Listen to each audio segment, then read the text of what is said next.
Hola chicos, filosofía, lengua y teoría de conjuntos simultáneamente en sus respectivos números, el 9, el 37 y el 10. Estos números son diferentes porque los he acoplado con el vídeo que ya tenían respecto a este tema, las proposiciones, para que cuando tú veas una de las tres materias te los encuentres juntos. Sobre la conjunción es muy curioso, porque cada uno ha llamado conjunción a lo que ha querido. En realidad, nosotros vamos a ir a lo más fácil de siempre, que es coger la palabra, la etimología de la palabra o la descomposición de la palabra, conjunción. Junción es de juntar, y con significa pues una cosa con otra. O sea, ¿qué es lo que hace una conjunción? Junta a esto con esto. Y lo han llamado una conjunción. Empezamos por los gramáticos, que son los que han dado ahí, o sea, son los que han cogido la lupa más amplia. Los otros han cogido unas lupas, sobre todo los filósofos, más restrictivas, una lupa muy afilada. Y estos van aquí también un poquito por su cuenta. Veremos a ver. Pasamos a los gramáticos. Tú sabes que en nuestra queridísima patata, que es la síntesis de la morfología, se dividían en dos grandes grupos, el de dominio del nombre y dominio del verbo, que son los dos grandes chulos de la morfología, del vocabulario español y yo creo que de todos los idiomas. Entonces el nombre, aquí, en esta mitad, pues se ha rodeado de sus ayudantes, lugartenientes. El determinante, que le precede, determinante, el adjetivo, que le califica, y el pronombre, que le sustituye cuando él, por sus obligaciones, no pudiera estar. Y ahí teníamos determinante, adjetivo y pronombre. El verbo, echamos un poquito para aquí, como que tiene menos ayudantes, aunque él tiene una complejidad terrible que casi no necesita ayudantes. Porque claro, él con solo su palabra, con solo su lexema, morfemas, desinencias y todo eso, y luego que se lía con las perífrasis, es capaz de decir multitud de cosas, solo el verbo. Entonces ya solo necesita del adverbo, del hecho para el verbo, que es el adverbio, que es el 6. Por sorpresa, este 6 ha contactado con su vecino, oía golpes en la puerta, ahí en el tabique. Oye, ¿quién eres? Soy el adjetivo. ¿Y tú quién eres? Soy el adverbio. ¿Y por qué no podemos cooperar? Oh, es que yo soy del verbo, tú eres del nombre, y nos van a echar el alto. Que no se enteran. Y han abierto aquí una puertecita, de forma que el adverbio se apresta a ayudar a un adjetivo. Como cuando decimos muy bonito. Bonito es 3 y muy es 6. El verbo ni enterarse. Y luego, este otro trozo, se lo hemos quitado en la patata, que ya no es ni del verbo, ni del dominio del verbo, ni del dominio del nombre, que son los ganchos. Estos ganchos que son de dos tipos. 7, que son fijos, que son las preposiciones, quizás la partecita más fácil de aprender, porque es memoria pura, y además son los que son, y prácticamente son muy poco discutidos entre los gramáticos, casi todos están de acuerdo, ante, bajo, cabe, etc. Y las conjunciones, o sea que ambas son las que serían las 8. Por los gramáticos, luego con las conjunciones, dice, bueno, sirven para unir proposiciones, sirven para unir oraciones. Y dice, hay conjunciones, ganchos, de dos tipos. Conjunciones de una manera, conjunciones de otra manera. Las conjunciones, ¿qué hace que las proposiciones estén en igualdad de condiciones? Lo que se dice en coordinación, están coordinadas, se ponen de acuerdo para operar. Tú tocas el violín y yo toco la guitarra. ¿Quién es más importante? ¿Que tú toques el violín o que yo toque la guitarra? Hombre, ni una ni otra, las dos. Eso significa que son coordinadas. Y entonces ahí habrá unos ganchos que logren esto, que las oraciones, las proposiciones sean coordinadas. Porque tú sabes que la palabra oración, que ya se me ha escapado, la palabra oración que ya se me ha escapado, en gramática la guardan para todo. Es decir, esta es una proposición coordinada, y todo ello sería la oración compleja o compuesta, porque tiene dos proposiciones, ¿vale? Esas serían unas conjunciones, pero hay otras, que son las conjunciones no coordinantes, sino subordinantes. Subordinantes significa que ponen a unas por encima de las otras. Es decir, que hay importancias, que hay ya categorías. Oh, yo soy más que tú. Vale, de acuerdo. Lo ha dicho sin la gramática. Entonces aquí te llamaremos principal y a mí me llamaremos subordinada. En el cole, principal, el jefe de estudios, el director, etc. Subordinados, pues el conserje, las limpiadoras, etcétera, etcétera. Y los profesores. Esos serían los subordinados y los adultos. Bueno, pues aquí en las proposiciones, entonces necesitan también ganchos. En la estructura se da de diferente manera. Aquí hay una principal que estaba operando esta oración. Tenía su sujeto, su zona de sujeto, tenía su zona de predicado y cada uno tiene su núcleo. El sujeto normalmente tiene un nombre y el predicado normalmente tiene pues a un verbo. Y, a su vez, ellos luego, estos núcleos, se hacen con ayudantes, se hacen con complementos. Se hacen con complementos. Y, a su vez, incluso estos complementos se hacen también con otros complementos. Y así se va haciendo cada vez más complicada. Bueno, pues cuando aquí, por ejemplo, que suele ser lo más repetido, este complemento que era un complemento circunstancial de causa, por ejemplo, y este complemento, como tenía un nombre, o como tenía capacidad germinativa, es decir, de hacerse grande, de extenderse, ¿cómo que? Sí, de hacerse así, clon, hasta así, madre, sí que se ha hecho, efectivamente. Ese complemento se ha estirado y ha nacido dentro de él una estructura también de proposición. O sea, también tiene su sujeto, también tiene su verbo, también tiene sus complementos, etc. Pues lo que era un complemento circunstancial, qué sé yo, de lugar, o de tiempo, o de modo, pues se ha quedado convertido en una proposición subordinada. Oiga, ¿cómo subordinada? Entonces, ¿dónde está la que no es subordinada? Pues la que está subordinada tienes que cogerla a ella y restar. La restas, la quitas de aquí y todo lo demás que te quede, todo eso será la proposición principal. Y la yema, como quisiéramos decirlo en botánica, por ejemplo, o la burbuja, pues ella sería la proposición subordinada. O sea, si tuviéramos que pintarlo en colores, por ejemplo, pintaríamos en rojo todo lo que es la principal. Rojo. Eso es la principal. Y la subordinada, verde. Toda esa sería la subordinada. Bueno, fíjate, proposición subordinada. Oiga, acuérdese usted que está hablando de las conjunciones.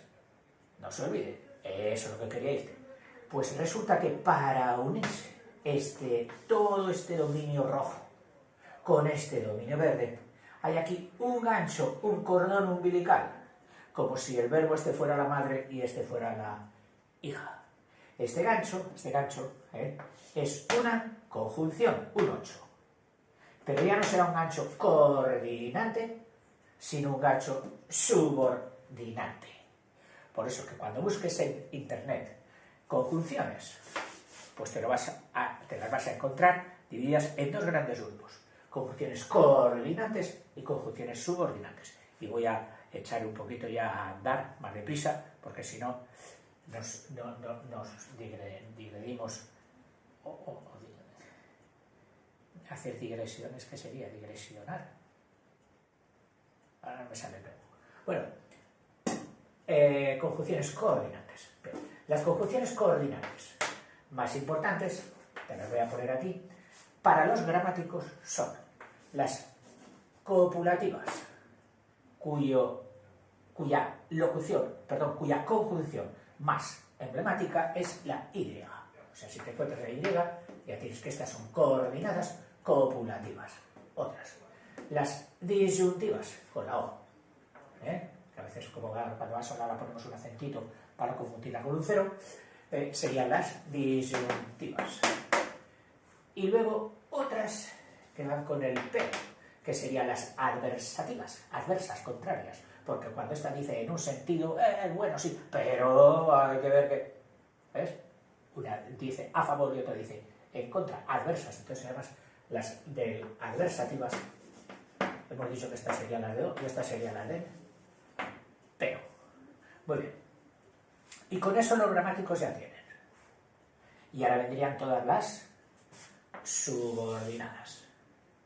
Bueno, hay otra manera que es de unir también, de hacer frases, pero sin conjunciones. Es decir, solo por imanes, que son las justapuestas. Puestas justas, una al lado de otra, las justapuestas. Pero esas ya las vemos en gramática, no las vamos a ver aquí. ¿Y qué han hecho entonces? Bueno, ya nos ha dado usted la visión de los gramáticos. Entre ya usted con la visión de los filósofos. Por los filósofos han visto que la conjunción solo han visto a esta.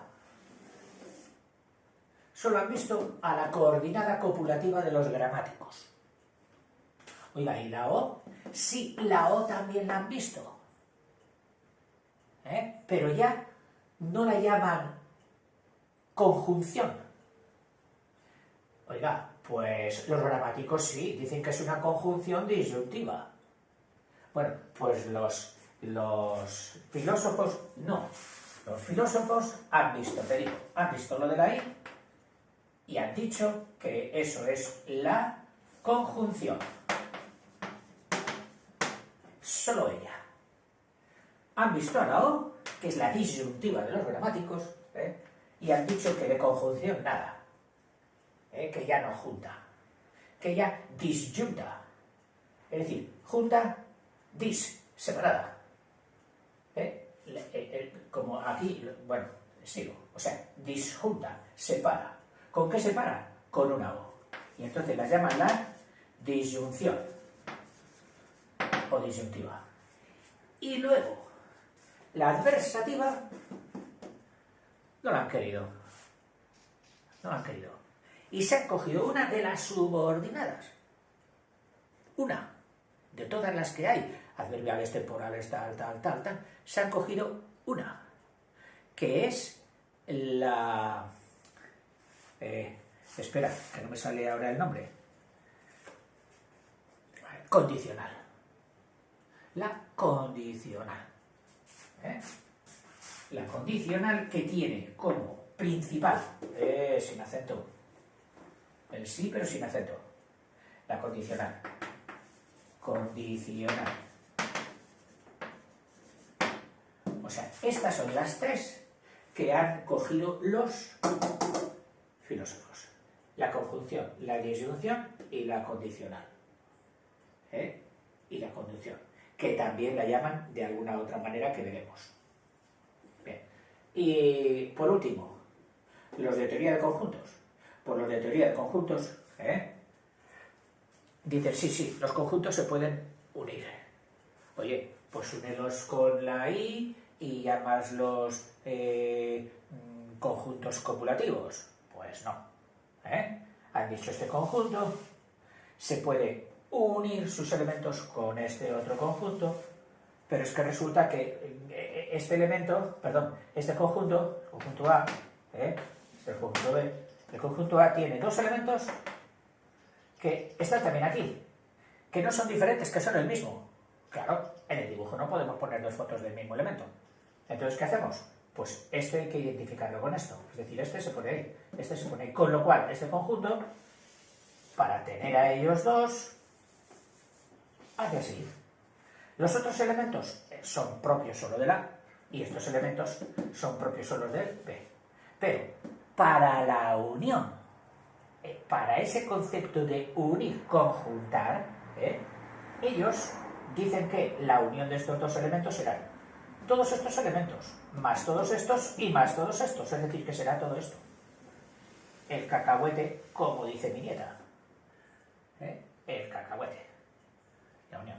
Uy, a veces, este B resulta que todos sus elementos estaban en el A.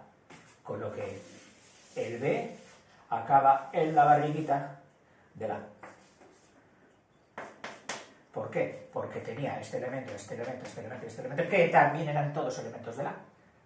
Entonces, claro, el A dice, yo los quiero. Quiero que estén dentro de mí. Ah, pues mira, si los pongo aquí, están dentro de ti del A y dentro de mí del B. Bueno, ¿y cómo lo llaman esto? Pues los de teoría de conjuntos dicen que lo que hemos hecho ha sido unir A, unión, con B. Este arco puesto hacia arriba, oiga, ¿no es la U? Pues no es la U. Representa, o la cogen para la unión. ¿Por coincidencia porque la unión empezará por U? No lo sé. Porque luego, para otros criterios y otras funciones, lo han cogido, pero al revés, o lo han cogido tumbado de un lado o lo han cogido tumbado del otro. O sea, que lo han cogido por ser muy operativo, muy fácil de hacer. Bueno, aquí en este caso, pues, mira, podríamos decir que la unión con B es todo esto. O sea, es todo el exterior. Y todo el exterior es A. En fin. Para la disyunción habrían elegido la resta, es decir, la separación. La disjunción, es decir, cuando estos dos estuvieran separados. Uno estuviera aquí, no tiene ningún elemento que esté aquí, y entonces dicen que son conjuntos disjuntos. Oiga, qué manera de liar las cosas. ¿No podían decir conjuntos separados? Y no decir dis, que es lo contrario de juntos. Bueno, pues ellos dicen disjuntos. Pero bueno, dejemos que sean los matemáticos de teoría de conjuntos los que tienen la idea más cierta y más precisa de este concepto. Nosotros estábamos con los de filosofía, los tenemos abandonados. La hoja está aquí diciendo, venga, ¿cuándo me toca? ¿Cuándo me toca? Bueno, pues ya, vamos a cogerla. O sea que con estos, lo que cogeremos ahora será aquí. Conjunción, luego disyunción y luego condicional. Eso es lo que nos espera. Voy a ir un poquito más rapidito.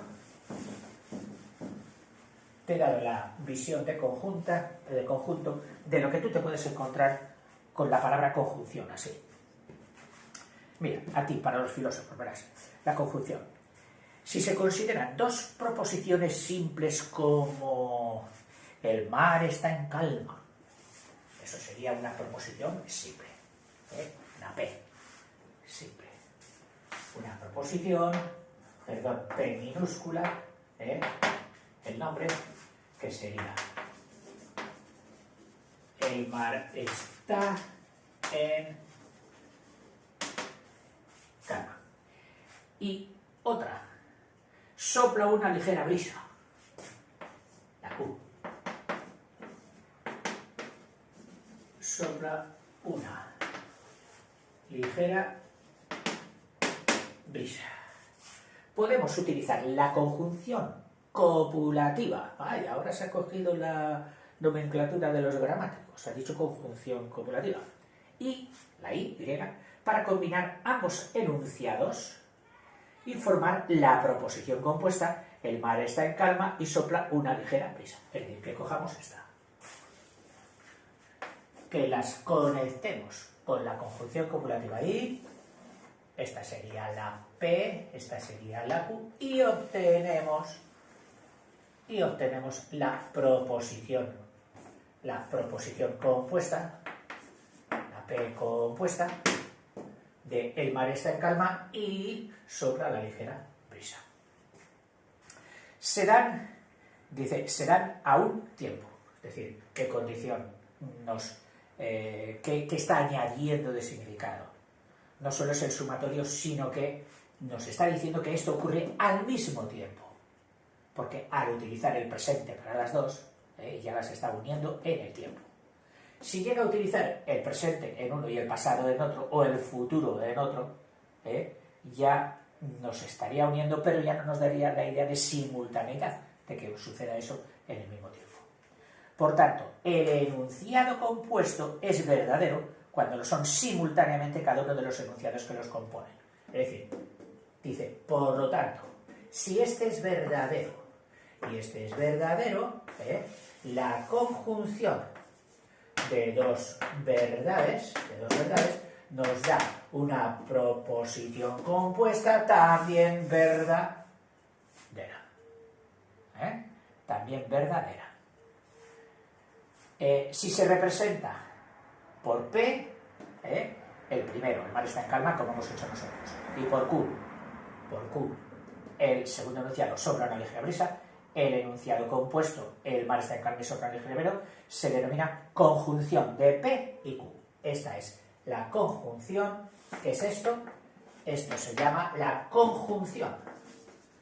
Conjunción de P y Q. Seguimos. La conjunción de las proposiciones P y Q se simboliza así. Atentos, Atentos. ¿Te acuerdas que los de teoría de conjuntos habrían dicho conjunto P unión conjunto Q? Bueno, pues los filósofos que eran anteriores a los de teoría de conjuntos no habían cogido este, habían cogido otro muy similar, clic-clac. O sea, esto para los filósofos significa P y Q. Conjunción P, conjunción Q.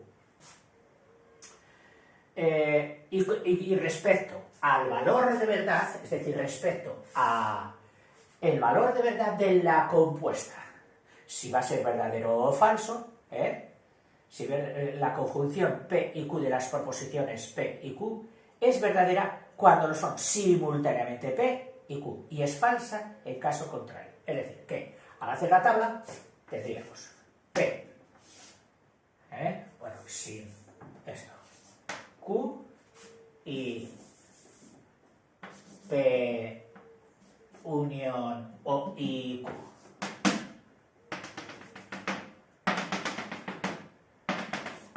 Para hacer la tabla. Digamos, si P es verdadera, primera fila, y Q es verdadera, P unión Q, P y Q es verdadera.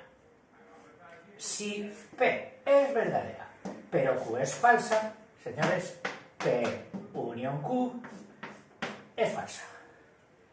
Cruzamos. Falsa la primera, verdadera la segunda, también la unión resulta falsa. Y por último, si es falsa la primera y falsa la segunda, falsa Q, la unión también es falsa. ¿De acuerdo?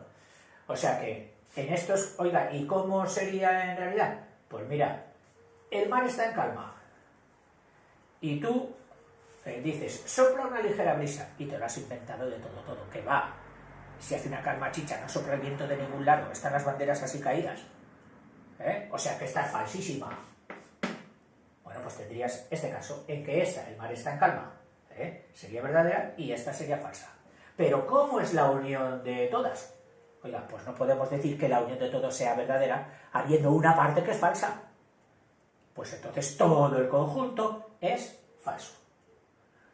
Al que te diga, el mar está en calma y sopla una ligera brisa, tú le dirías, mentira. Y él diría, pero lo primero es verdad, sí, pero lo segundo es mentira. Y como tú me lo estás diciendo junto, el junto, las dos juntas, es mentira. Es falso. Perdón, es falso. Ejemplo. El conector el conector, el i, porque recuerda que para los filósofos lo del gancho no lo llaman gancho, evidentemente. Bueno, llamarlo gancho es que solo lo llamo yo. Ni lo llaman nexo, ni lo llaman conjunción, como han preferido los gramáticos. Ellos conjunción llaman solo al caso de la i. Entonces, a todos los nexos, a todos los puentes, todos los ganchos, los llaman conectores. Conectores. Y te dice, el conector I es el identificador. ¿Qué significa? ¿Qué te sirve para identificar? Es decir, cuando tú veas aquí, el mar está en calma y oiga, ya lo hemos cazado, lo hemos identificado. Este es un conector conjuntivo. Esto es una proposición compuesta de conjunción. Hay que saber reconocer su presencia. O sea que no siempre va a estar ahí. ¿Nos la van a sustituir por otras cosas, pero también seguirá siendo conjunción? Pues creo que sí. Vamos a verlo. Vamos a verlo. ¿Qué otras sustitutas tendría la I copulativa? Creo que no va a ser tan difícil.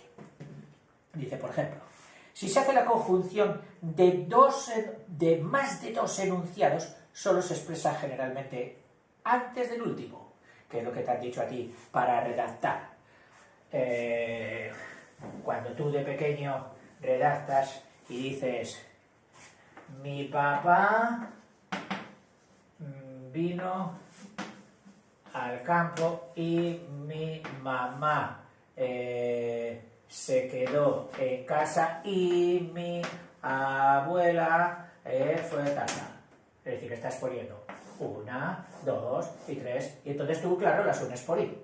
Y te dicen redactando, no, en este caso suena mal poner 2 i's, pues a la primera la sustituyo solo por una coma y ya se entiende. O sea que habrá casos en que la proposición compuesta sea de 3, no de 2, sino de 3, la P, la Q y la R, y entonces el conector se habría relegado o reducido a una coma y aparecería aquí para la R, para la R aparecería ya la I. Ese sería un caso.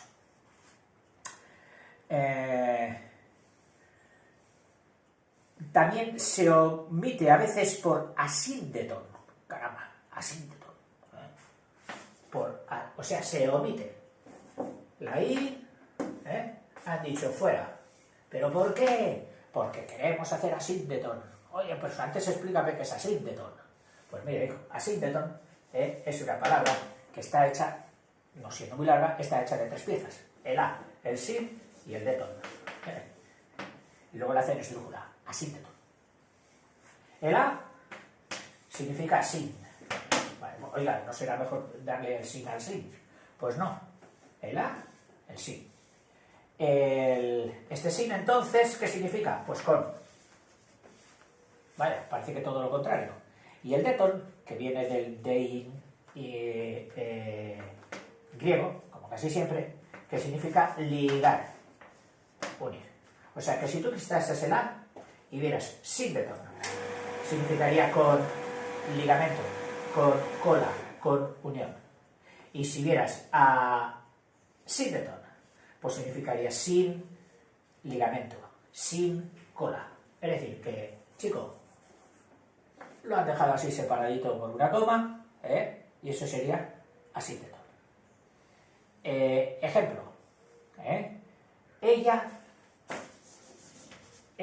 es alegre, y ahora tendría que poner y altiva, y enamorada. Pues no pone nada, la i para nada, y parece que suena mejor. Ella es alegre, altiva, sí, enamorada, y pone punto.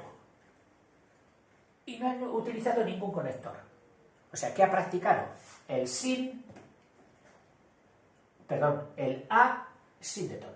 Es decir, el sin ligamento. Bien, y dice, otras en cambio, han hecho todo lo contrario. Desde luego es que el lenguaje tiene... O sea, hacen una cosa unas veces y otras veces todo lo contrario. Oiga, ¿qué significa todo lo contrario? Pues que ponen aquí una I y aquí otra I. Oiga, pero ¿me ha dicho usted que eso sonaba mal? Sí, pero suena mal cuando lo hacemos tú o yo, que somos pobres mortales. Pero cuando lo haga un poeta consagrado como un Rubén Darío o uno de esos, dicen, oh, qué bien queda, qué bonito. Oiga, y entonces, cuando este diga, ella es alegre y altiva y enamorada, y lo dicen así con esa voz como diciendo, fíjate qué bien suena, pues a esto se llama policola, polipegamento, polisíndeton. La polisíndeton cuando lleva varias íes. Iría a parar a la disyunción porque no tiene gran cosa, pero como me he enredado muchísimo al principio, ya prefiero dejar el vídeo aquí y te dejo descansar.